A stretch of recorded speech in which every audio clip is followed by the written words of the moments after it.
Welcome to the Filmsteins, the Double Feature podcast. Join us as we unravel the interwoven experience of the continuous conversation of cinema. Take part in pairing movies with their cursed counterparts, movies that share DNA, or even pairing questionable duos by joining our Patreon at patreon.com/Filmsteins. We offer tiers at the $1, $5, and $20 level, where the $5 tier will grant the ability to request films to further the discussion. So grab some popcorn, sit back, and get ready to join the 100-year conversation. This is the Filmsteins, where movies are more than just entertainment, they're an experience. They're an experience. All around you. And welcome back to another episode of the Filmsteins. Thank you guys for joining us today. Today I am joined by my loser friend, Lucy. What? You can join us every Monday, Wednesday, and Friday for brand new episodes of the Filmsteins. I don't know where this episode is going to go live on the timeline of Earth, but go check out our Gilbert Grape episode, our Dune Part 1 and Part 2 episode, and When Evil Lurks episode. It's a good one. Remember to leave nice comments, thoughts, and ideas over on our Patreon as well. Come subscribe, come request a movie, come right in. Are you stressed and filled with anxiety like I am? Maybe in a bit of pain from that car accident you had a few years ago? Well, the sponsor of today's episode, Hempville CBD, has us covered. They have the highest quality products created by chemists and doctors. Hempville carries everything from CBD to THC dispensary grade without those despicable dispensary prices. Order your Delta 8, 9 edibles and vapes along with the THCA flower and get free shipping when you spend $50 or more at hempvillecbd.com. Check out the link in the description for more details. But as business as usual, today we will be discussing Taika Waititi's 2023 film, Next Goal Wins. I don't know about you, but I am a fan of Taika Waititi. I know he's kind of controversial for some reason or another. I don't really pay attention or care why. Probably his Thor movies. Maybe. But Boy, Jojo Rabbit, Hunt for the Wilder People, all very good, very fun, very cool films. And I was very piqued by Next Goal Wins. I thought Michael Fassbender was a strange choice, just like Alan Grant joining Hunt for the Wilder People and Ricky Baker. Ricky Baker. I can't remember his real name. Sam Neill, of course, yeah. Jurassic Park dude. I just know him as his Jurassic Park name, Alan Grant. That's hilarious. Yeah. And Laura Dern. I don't know her. Her Jurassic Park name? Ellie, actually, right? Oh, that sounds right. Because of this weird thing around Taika Waititi, I'm like, Next Goal Wins can't be that bad, right? It got middling scores, and the people who have something to say about it seem to be really kind of turned off by the angry coach being mean to the trans girl. I'm like, okay, that's fine. But after watching this movie, it's also fine. I had fun with it. I do wish we got more of a focus on the world of America Samoa, at least this world, because it feels almost surrealistic. Yes. I don't know what that is all about, but the world itself is extremely fun, with the cop going wee woo, the speed limit being 20 miles an hour. Everywhere. Everyone having multiple jobs. The big boss having just a keyboard and no monitor on his desk. I forgot about that. I'm just like, what is going on with America Samoa? Do we get too much of Michael Fassbender's character being mean and hating himself and accepting, his realities? I don't know. Maybe he's still at the center of a mostly complete story. So it's all fine. I'm fine with this. But I know you're a big fan of Ricky Baker. So how do you feel about Next Goal Wins? I had such a good time watching this movie. And I know we started watching this movie as something we weren't really planning to cover. Just like a, pastime, go to bed movie. But the introduction in the movie was so, crazy and bizarre that I was like, wait, I need to watch this when I'm fully awake and paying attention. Because that was crazy. They scored, 31 goals on them? And it was one of the craziest wins in all-time history. And I was like, what the crap is this movie? And it was so fun. I liked a lot of the comedy in this movie, and I kind of had a hard time placing what kind of comedy this is because it's not slapstick, and it was hard for me to find a word for it. But I think I like what you said about it being kind of surreal. So almost like this absurdity, surrealistic humor that's in not many movies. Like the monitor thing, like the speed limit thing, like what the fuck is going on here? Almost this situational humor, but not quite. Like there's something else to it. So I like that. I like that word you use. And oh my god, it was so funny. Like the president of the association being the guy that's filming that show who's on the airplane or whatever. That just cracked me up. But I also love a good underdog movie. This is what this is. Is it too cookie cutter in that regard? Or does it matter? I don't think it matters. But I don't think it is. Because especially sports underdog movies that are kind of funny or kind of comedic, like Dodgeball or The Longest Yard, or I guess I could even place one of the newer movies like Gran Turismo being an underdog story and kind of having this well, mainly Dodgeball having this like comedic element to it. And with these movies there's almost always someone you have to stick it to, and this like villain, in Dodgeball it's the other team with the Cobras, and they have to fight to keep their gym going. In The Longest Yard, it's the prisoners versus the prison guards. It's kind of like you have that team or you have that person that you are wanting to beat. But here we don't really have that. We just want to score a goal. That's it. That's all we care about. So in that way, it's not like as traditional. We don't even care to win. We don't care to compete. We just want to score a goal. And in that way, it's arguably not even an underdog story because there's really no winning mentality. It's almost just a last-ditch effort to bring order, to this team, and also give the coach time to himself to kind of think about his life. Yeah, that's very well said. And it's almost like the coach here is the underdog, because in a lot of these movies, everyone as a team learned something. But here, it was really just the coach learning from his setbacks, learning to not give up and persevere like most other movies typically have. It's everyone doesn't give up. Everyone works as a team. But here, he's the one who's learning something from them. And he kind of learned to give up and just be happy. Yeah, go with the flow. Yeah. Which is also not a very tropey thing. Most of the time, it's you never give up. You fight, you are resilient. I haven't seen a lot of sports movies, but this did remind me of The Longest Yard because we had these instances of we had the coach and Jaya going after like very cartoony character people, and they had their little moment and stuff. I think that happened in The Longest Yard too, and I was just like, oh man, that's kind of funny. I haven't seen a lot of sports movies, so that might be a tropey thing for building a team, but yeah, I think it kind of is. Like, I'm getting, like, Monster University vibes where they're recruiting the losers, but they each have their own individual talents and can show what they got and whatnot. But I like that you said that, because another big thing with sports movies is the montages. And that's kind of a montage, maybe not as fast, but then we have the training montages with really inspirational music and everyone finally being able to pass the ball to each other or whatever. And we have a little bit of that here too. Yeah, it really is hard to call it an underdog story, especially because they don't even reach the qualifiers, right? They win against one team. They hardly learn the sport. They still are unable to work as a team, at least through a whole game. I don't know about that. I think they learned a lot.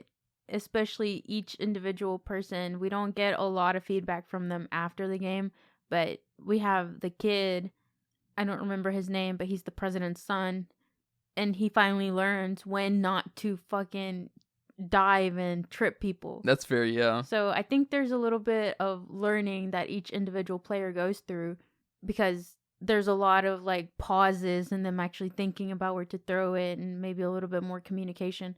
I think they learned a lot, but maybe not enough, because they didn't really learn anything until the very end when the coach hadn't given up on them. I also liked all the really fun characters we have here. Usually in a team, there's that one or two or three people that stand out, and one's closer to the coach, and that person, which would be Jaya in this case, is the one that brings the team together. They're the glue, they hold the team, blah, blah, blah.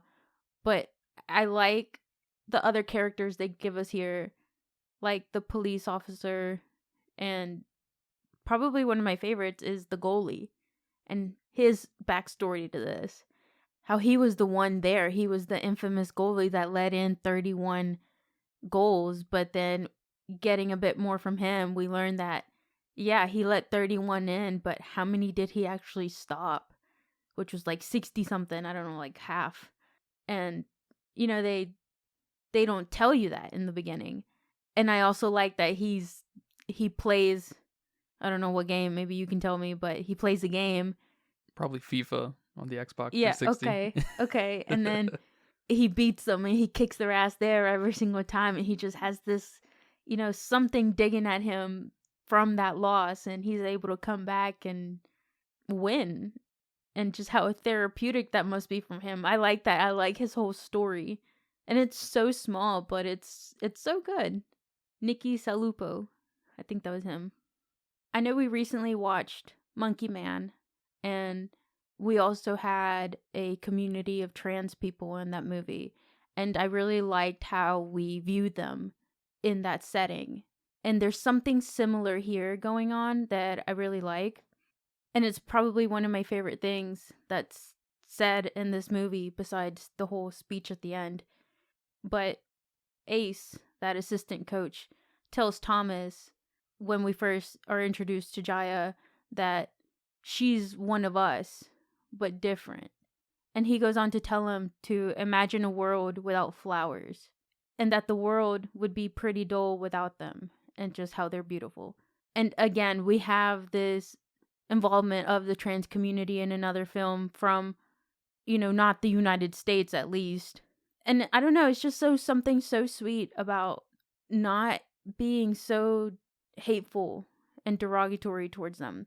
So I don't understand why there's this hate on the coach, or maybe there's this hate around the view of Jaya. I'm not sure what the hate is. The coach is mean to everybody. He's a jerk to everybody and himself. From what I can tell, it's the whole involvement of Taika Waititi and his orchestration of this. Why did this need to be in there, Taika, kind of thing? Because that's what happened. It's based off a documentary. And I think the real live Jaya was heavily involved in the making of this film. And I mean, she goes on to do interviews and everything. And I think she even tweeted and social media'd her experience and just how supportive she is of this and how she loved every minute of it. So why is that not good enough for us? That's very interesting. I didn't know that. I also saw a lot of comments of him portraying the American Samoa people as dumb and stupid, and the inaccuracies, I guess, behind that. But I don't know if they're just getting that confused with the humor in this movie. That's what's dumb and stupid, the humor, not the people. It's hard to say that American Samoa people are dumb through this lens because of how insane this world is. It doesn't feel like a real place. And so I don't want to be the person that says anything's fair game, but it sort of is because he is no doubt painting a very fictitious world. No, I definitely agree. Because this is either a Taika specialty, or maybe in his research and others' research, with Jaya's help maybe, he noticed a strangeness about the place and just ran with some of the absurd things, because we do a lot of absurd things in our day-to-day life. If you were to kind of highlight them, condense them into an hour and a half movie. They're going to appear more often. It's going to make it feel, rightfully so, like a fictitious demonstration of whatever. And because of the kind of lesson or message in the movie to just be happy and let go, I feel like we can also bring in maybe the saying ignorance is bliss, or how people who know less are more than likely happier. I don't know if maybe there's something behind that too, how we look at other people who are super happy and maybe we're viewing them as dumb or something along those lines. You know what I'm saying? Yeah, totally. And that's kind of the antithesis of what some people have said about this being a white savior film, when we have Pacific Islanders saving a whitey. Yes. He's the one being saved. Nobody has changed their life at all besides they can kick a soccer ball better. He's the one who did a complete 180. And I like that we have a very great example from his speech that he gives them at halftime towards the end of the movie, where at first he just gets so mad and he cusses everyone out and he calls them losers and whatnot. And then he reflects and talks to Tavita, the president, and he's like, we just wanted a goal, man. We just wanted to be happy, but now you're kind of like being rude. You're being mean. Like, why are you doing this? And that makes him reflect and come back and say, you know what? Just be happy. Yeah, there's kind of this element of chill, man. It's just a game. Yeah. You know, if things don't work out, things don't work out. And, you know, he does say that, you know, if you don't win or score or perform, FIFA or the whatever is gonna, you know, disband you guys. But And he's just like, oh, man. Okay.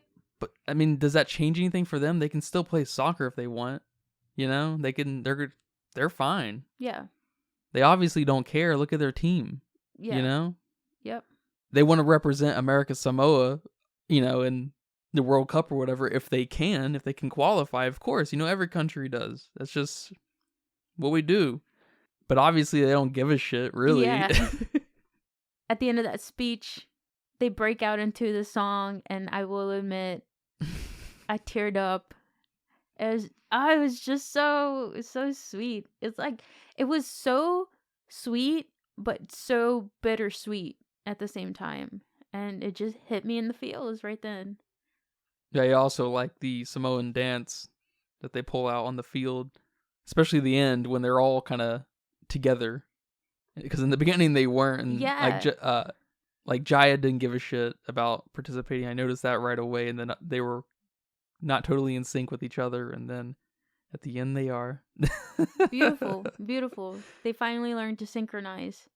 I really like that. And I especially love how we don't see them win at the end, but we're being told after the fact to the dad who had just, I thought he had a heart attack, but no, it was just a heat stroke. But it was so funny. Yeah. And it plays up the surrealistic thing where a win in a like pre-qualifying match against rival Samoa team becomes like a legend to them on their island. It's so stupid and fun. And everyone's watching, and they're like, they're not winning, and then they win. Oh my god, it's so good. It was surprisingly a really good film. Is it as good as Hunt for the Wilder People? I think so. Oh, snap. I think that movie's phenomenal. I think this movie's not on that level, but okay, that's what's up. I'd have to rewatch it, for sure. It's been a while. But I love Ricky Baker. Ricky Baker. One last little tidbit that I loved was this like tribalness between the teams of hissing and kissing at each other. There's something so familiar about that across all little fandoms and fanboyisms and sports teams and shit. It's so fun, and it makes them look so silly and charming in the funniest way. I love it so much. That was good. It makes them look like children. Yeah. And that's fun. All right, man. Well, thank you for watching this movie with me and talking about it here today. You're welcome. Do you have a budget guess for me? Yes, my budget guess is $10 million. I just pulled it right out of my Ankles. ankles. It says here that it was 14 million. So not Ooh. too far off. A little far off comparatively, but that's not too bad. Good job. Yeah. Yeah, I didn't say like 50, you know? It apparently went on to make 18.6 million. Good. And with 88,000 people over on Letterboxd, they gave it a 3.0. Hey, that's what I gave it. I'm right on average. There you go. I'm somewhere between a 2 and 2.5. Yeah, I was leaning towards a 2.53, but man, you know me. If it can make me tear up, you got that extra half point. Something you did hit me. Well, thank you again for watching this movie, and thank you guys for listening to this episode of the Filmistines. I hope you guys enjoyed that. Remember, we post every Monday, Wednesday, and Friday on patreon.com/Filmistines, Spotify, Pandora, Apple Podcasts, YouTube. Remember to leave nice comments, thoughts, and ideas, too, on our Patreon. Come subscribe for $1. Tell your friends. Request a movie. Come request a movie. Come request The Lobster, Yorgos' movie, yeah? We appreciate all the support. Thank you guys very much. But until next time, take care. Bye-bye. Bye-bye. And that's a wrap for today's episode of the Filmistines. Thanks for tuning in and joining us on our cinematic journey. We hope you enjoyed the discussion and gained some new insights and perspectives in the world of movies. Don't forget to subscribe to our podcast on your favorite platform, especially Patreon at patreon.com/Filmistines, and follow us on social media for more film-related content. We love hearing from our listeners, so if you have any feedback, suggestions, movie recommendations, or book recommendations, please feel free to reach out to us. Until next time, keep watching, keep loving the magic of movies. This is the Filmistines signing off.